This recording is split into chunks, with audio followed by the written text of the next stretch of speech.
I saw all this, and my experiences up to that point, it kind of led me to like, I want to say something, but why is nobody saying anything? It just seemed like there was this, these people pitching this stuff and nobody was talking about it. So I made this random video, just is buying both, lying about it so that you can get all the good press of like caring about all these social issues while also not caring at all. It's kind of like, okay, it's a little bit chic to be donating to Democrats. You can do that without too much, negative press. But if I'm the number 3 donor to the Republican Party, that's going to be a bad look. And that's ultimately what he was doing. But it also looks like he was donating through some of his executives. And I mean, the whole thing was shady all the way down. And it's like sort of what's left after the guy who kind of was spearheading this bill, like, was a fraud. It's kind of tough. I was actually randomly like it's a strange time, man, to be covering crypto, because I tried to tell people for years that this scam problem, this fraud problem, don't invest. Like, that's a bad idea. People were calling bullshit, though. Just like they were calling, there was a few people that were wary that were calling bullshit on Bernie Madoff, and there was a few. Everybody. I ask him, and he doesn't want to talk to me. So, but he's going on these Twitter spaces. So I was tracking when he'd go on a Twitter space, and I would contact the people ahead of time and said, hey, then he comes up, prep school. He's kind of like built for success, right? He goes to MIT, goes to Jane Street as this quantitative trader. Initially, he thought he was going to be able to figure out a way to pull all the company's assets together and I think make everybody sound and repay everyone. Launches FTX in 2019. And that's a crypto platform where, honestly, you can make a lot more money than just with a trading firm. So FTX quickly skyrockets in popularity. Reputable people like BlackRock, Sequoia Capital, they all invest in this guy. Kevin O'Leary famously promoted it for like $18 million. They gave him $18 million to promote it? He says annoying. So we don't need that. The famous example is like Coinbase is in America, and they have to file all these forms. They're a regulated entity. They're publicly traded from the arms of one huckster to another. Like, it's almost to something worse. They're a fine. And then FTX US went bankrupt, and he's the one who put it into bankruptcy. And then he's telling everyone, oh, no, the money's actually still there. I mean, he was constantly giving a conflicting narrative. I'm a millionaire by the time I'm 23 years old. Just buy my course. My course is, $2,000. Pay me $2,000. I'll teach you to get rich quick. So is the experience of the lawyer that FTX then hires is like being complicit on a leaked private call, trying to cover up this God mode scam. The fact that they were all living together and fucking each other in this giant penthouse, this $40 billion penthouse. The things, it's insane. It's really, I almost wish. He blamed all the wrongdoing of FTX on Alameda Research. And he said, I don't control Alameda Research. Even though he was the owner, he's no longer, all these other guys buy into him. Right. And then they themselves are kind of also looking at each other, being like, well, that guy did it. Like, what? It's the hottest deal. I just wasn't interested. I was like, that's not my life. So I always wanted to sort of, have a voice. And so I started a YouTube channel just doing random videos, where it's like you can donate through super PACs, political action committees, and you can donate as much as you want. And you don't have to your name has to appear nowhere. And so that's actually of was going on. Now he's still like trying to say he did nothing wrong. He maintains he's innocent. And right now, actually, the big kind of scandally going to sell most of our FTT that we got from that deal, and we're going to sell it. We don't know what's going on there. And all of a sudden, it starts this firestorm because people are like, easier or more profitable for him. Mm-hmm. Like, why would he do that? I'm not as familiar with the regulation side of things. People were talking about that a lot. What I know is everyone's always interested in pulling up the ladder after them and building the kind of the rule book around hey, if you're from this certain jurisdiction that we're a part of, you're fine. If you're not, ours. And I'd go because it was my friends said, hey, we have to get somebody. You want to go? And I was like, sure, I'll go. I was kind of fascinated. And you'd see these guys, they're setting it up with I used to be broke like you. Well, that's a strategy. A lot of these guys were never broke. right? It's just part of the story you have to tell to be really effective. It's like very treatable kind of cancer, and she's fine. But at the time I watched her as she's like, gets this diagnosis, gets swept up with all these hucksters who are telling her that the way to treat thyroid cancer It was like 70,000 or something like 60 plus, yeah. So that's the lure. The lure is you buy in for pennies, and one day you're insanely rich. I'm sure you know about that.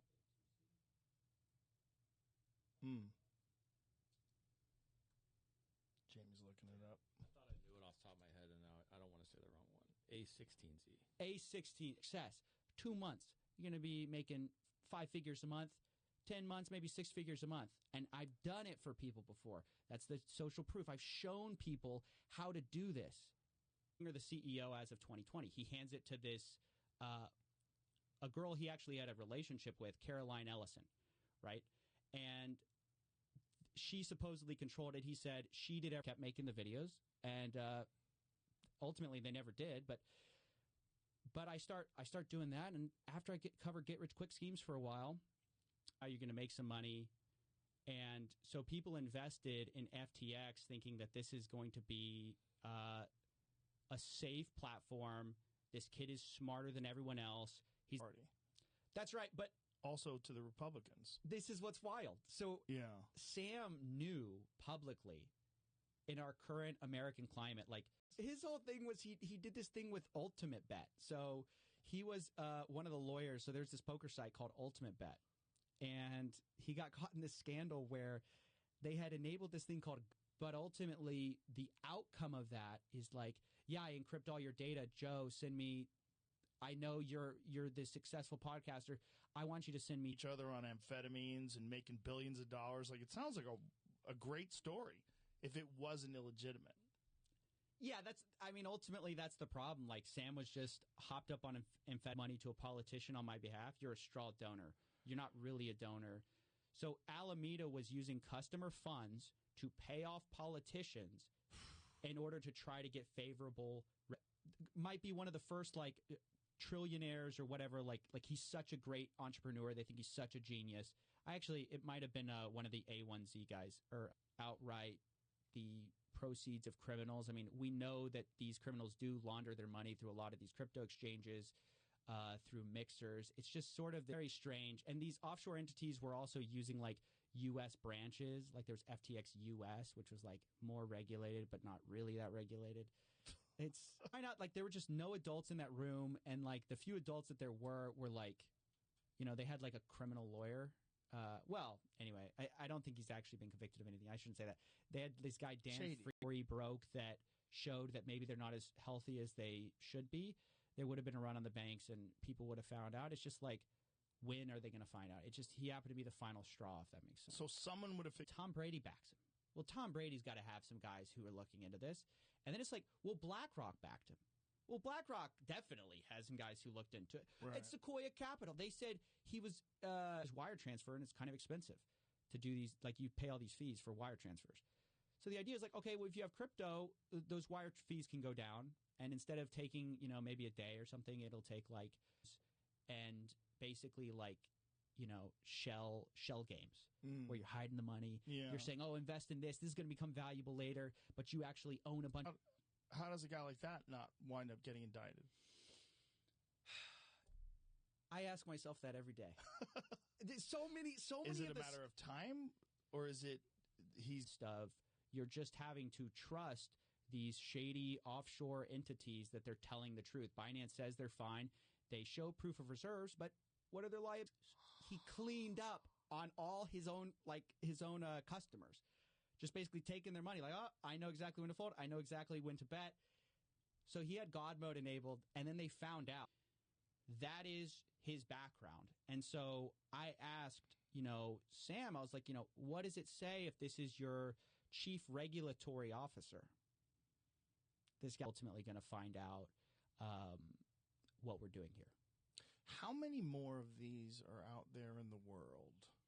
As big as FTX, around, right? Kevin O'Leary's in. So you kind of think you're swimming safely with like other savvy investors. And that's what ultimately gets you to buy in. Bernie Madoff is very similar. Why the celebrities are important. And that's why it's a huge part of it. The connection to BlackRock is important. Huge part. Yes, because they're the legitimacy that says, hey, I'm, of ads, like get rich quick schemes. Like you've got a bunch of people, flexing in their Lamborghinis telling you, they're like 25 years old telling you want to get rich by 25 or 22. I'll show you. I made $1 million. You're like, it's this magic internet money. Magic. How do you get some of that? How do you get some of that magic internet money? Well, you have to go somewhere to buy it.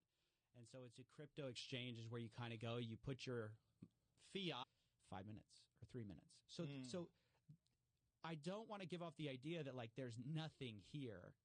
But the problem is that with the down, because it seems like they received additional scrutiny, right? Because now people are starting to look at it, and I saw that their value went down considerably. They're like, look, I've been screwed by the banks.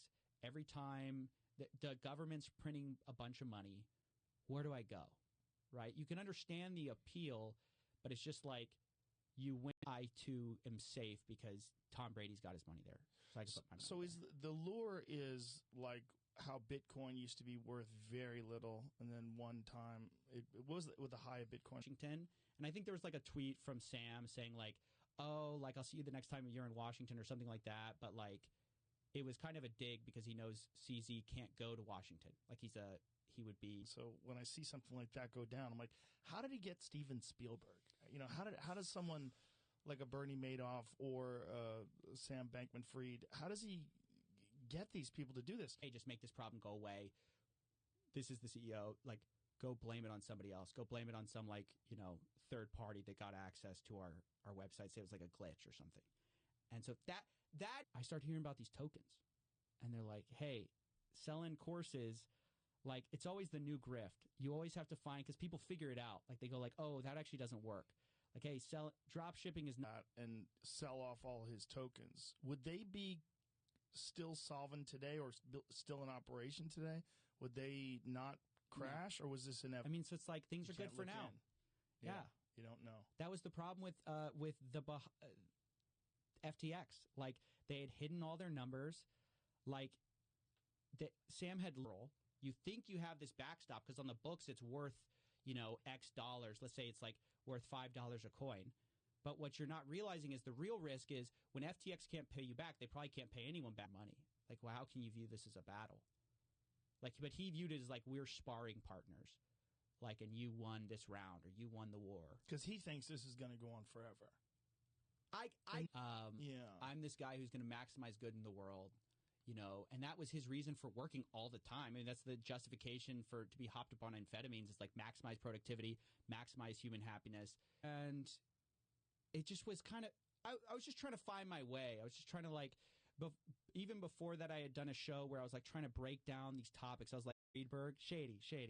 This guy, allegedly shady. Dan Friedberg. No, he's definitely shady. I'll say that. Guy. What was his, I remember, but what was his... He's one of the leaders at the NASDAQ. I mean, he was one of the go-to guys. And so you thought, well, I invest with Bernie, like I can't lose. It's like almost, betting on the house. It's sort of like hard. You kind of have to disprove every single, like there's always a new like health guy telling you that there's some new alternative discovery, whatever. And I was like, this is kind of weird. And I was like, why do they have that token? Then you sell it off and then the price plummets. So you thought you had a bunch of money, but actually it's worth nothing. Like there's all these new scams that have emerged as a result of people getting interested in this idea of an alternative. The fact that this guy, he got away with lying so long and perpetuating this image of himself as this generous billionaire.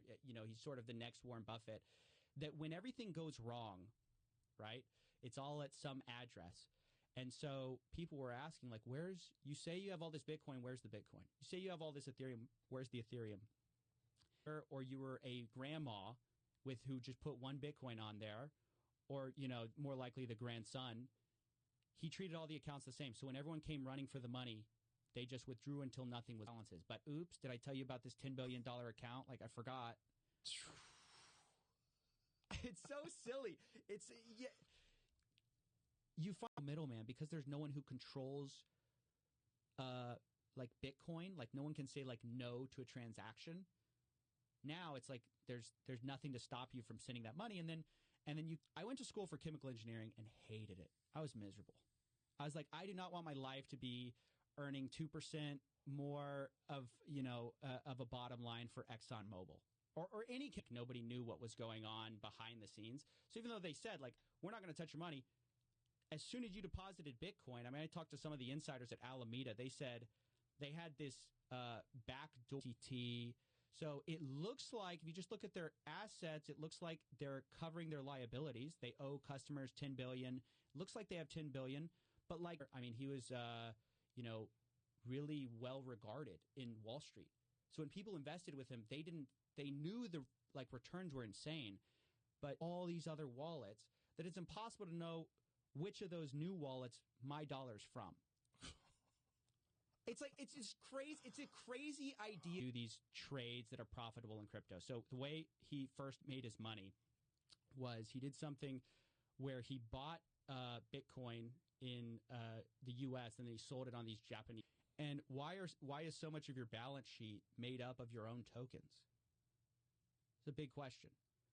So one of the things that FTX had done, and a lot of companies were doing at the time, we don't know. I mean, there's only a few that are bigger, like there's Binance, very opaque company. We don't exactly know. And what has happened to Binance since FTX went God mode on Ultimate Bet, where the CEO could see everybody's hands and play on the site, seeing everybody's hands. So he just company, so they have to report everything. So if you're offshore, you can kind of not do any of that. You can play fast and loose. And, you know, for some people, they think that's better. They can offer, let's say, like 100x leverage, lateral, like dollars, or like some asset. We'll give you FTT tokens, which is their own invented coin, and that should have value if anything goes wrong. And people were accepting that as value. Like, what exactly? Like, what are the regulations in terms of like what you're allowed to do and donate, and how did he violate them? So I think the big violation was you're not supposed to. Crypto is sometimes national currencies aren't a great idea and you want an alternative. So like look at the Turkish lira. Handle now is they're finding a bunch of campaign finance violations because he was trying to influence politics, U.S. politics. I mean, it's insane how deep sort of this is a fraud because, you know, no one knew. There's a bunch of backing. So I made a video at the time being like, this crypto CEO just describes a Ponzi scheme. Change that money for some type of crypto token. There's a lot of different tokens out there. And explain tokens, because I don't understand tokens. I know there's crypto and there's tokens. Like, what is the difference between the two? Enabled the account fiat at FTX. And so what prosecutors are now arguing is he knew, of course, what it was. He deliberately obscured, caught. In my view, what he did was criminal. That's why I started. But it hasn't been prosecuted or anything like that. But he's on a leaked private call. Everyone can go listen to it yourself. It's just this. So we were warning people, hey, this is probably insolvent. Get your money out. But CZ ultimately was the big, he was the most notorious and well-respected. Do something like that. Like, why would he publicly communicate? This is why it's so interesting to me to look at fraud. Like, this is why it fascinates me, as well as I think it's an important thing. So he called it fiat at FTX. But it was a $10 billion hole. What do you mean by mislabeled? Well, it was on a spreadsheet, Joe. So he was put it on a spreadsheet for their balance sheet, and he mislabeled. They're like, hey, don't work a 9-to-5 job. Like, be free like me. And I'm like, you're here on a Sunday at 5 p.m. How free are you really? Like, you're just a person in the space to where people thought, okay, well, if he's saying it, he's a guy who only says positive things about crypto because he's a crypto executive. So if he's saying there might be problems, there's probably some problems. But shocking thing. And I think that shows, if you're running a shady empire, who's better than a shady lawyer to try to help you cover it up, right? How did you get in? Will fall for something doesn't mean you're safe. You have to do... I hate to say do your own research because that's such an overused, scammy phrase. It's actually such a phrase that, it's almost used basically screaming about, all these scammers online. And unlike my previous work, which kind of had resonated, it had gotten to means playing League of Legends while on investor calls. At the time, that was seen as this charming, yes. genius thing. On calls. On calls. Yes. You could hear, even actually, okay, he lost it on the platform. He says the 18 million was on FTX or whatever, and he never got $1 out of it. but that was what the deal was for. And so now it's trying to be sorted out by the guy who literally unraveled Enron. And he says, this lawyer goes, it's worse than Enron. And probably overly confident. Yeah, it's pretty clear he didn't see like the full scope of the situation, especially at first. It seemed like he thought, he was like saying FTX US was fine, but FTX was sort of the worst offender.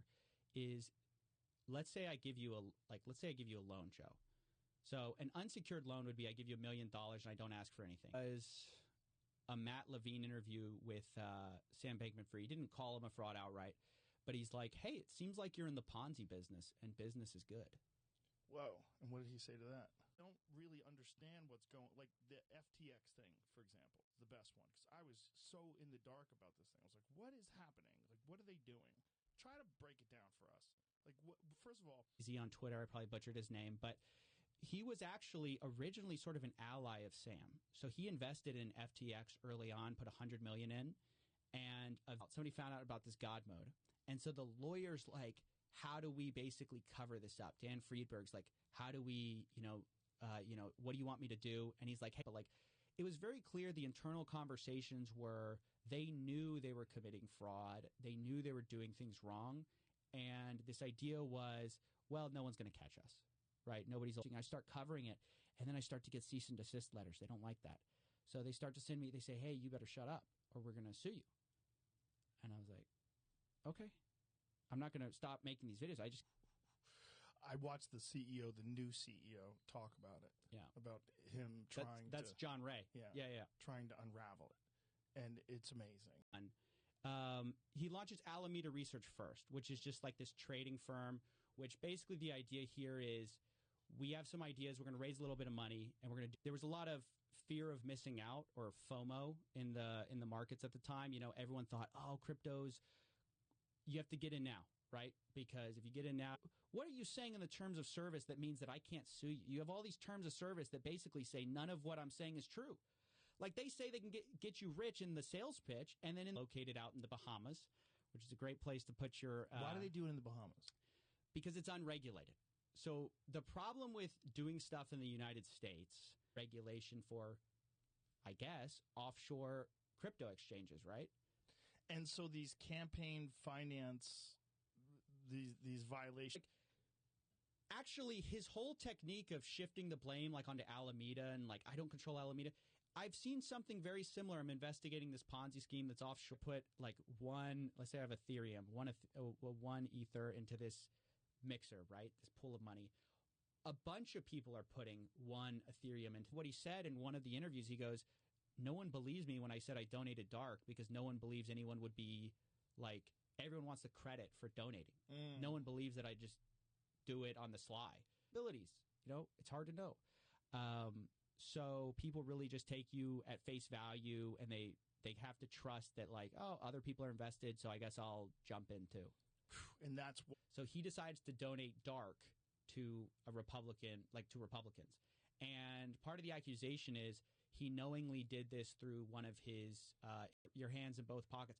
But publicly, he's just like, he's donating to Democrats because he says, oh, I'm like this, like, I care about all these issues. Yeah. But it's like even more cynical than just buying one party. Finance hasn't had similar problems. No, they've had a few runs and they've covered withdrawals. I mean, so it's just, the problem is a lot of it's a black box.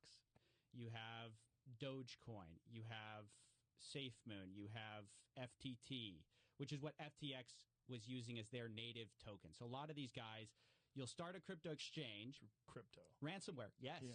Yes, 100%. Because before, it was like, okay, you need to use like Western Union or sort of one of these these places where you can kind of send money without too much scrutiny. I used to play like a variant of League, so I know it's fun, but it's not like fun to the point. Look, this guy's whole thing was like, I'm this effective altruist. Whiz kid, who you listen to him talk, he has an answer for everything. He's so articulate. He's so knowledgeable. Like I listened to previous interviews before he got busted. Gotten away with it. So many of these scams are like these issues of either regulators not having time, not having the resources. So CZ says, hey, maybe they don't have the money. I don't know, whatever. I'm just going to sell like $2 billion worth. But he knew what he was doing. Oh, for sure. He's a sure. shark. FTX's influence went from the Bahamas reaching into the United States while technically not really being regulated by the United States. Yeah, they were the number 2 donor to the Democratic Party. Smart thing, which is something like this happens, you shut up. You don't say anything. Right. And then you point at your boss. I mean, that's basically what they did. Oof. Which they for sure did stuff wrong too. You can watch them. These are real people, Joe. You can be just like them. And so I started watching this and I started like seeing it. I'm like, oh my gosh, this is so interesting. You know, there were things that were coming out, like questions about, you know, okay, they say they have all this money. Where on chain is it? So like the blockchain, everything's publicly, you can see it. Tease for a while. But like, so I eventually like pivoted into this crypto direction and learned all about that. But it started just from a curiosity about scammers. And I wanted somebody to say executives, Ryan Salami or something. I think that's his last name. Salami. I don't know. I just don't know how to pronounce it. But he was like, yeah, the number 3 donor to the Republican Party. But it was all orchestrated through Sam. Crypto keys all the time. I mean, it's kind of an interesting idea where you go, I'm going to get in before everyone else. But a lot was going to undo sort of everything. Like if you don't root out the scams, you don't find ways to solve that, this is never going to work. Because if you're want to store your money somewhere else, how do you store it?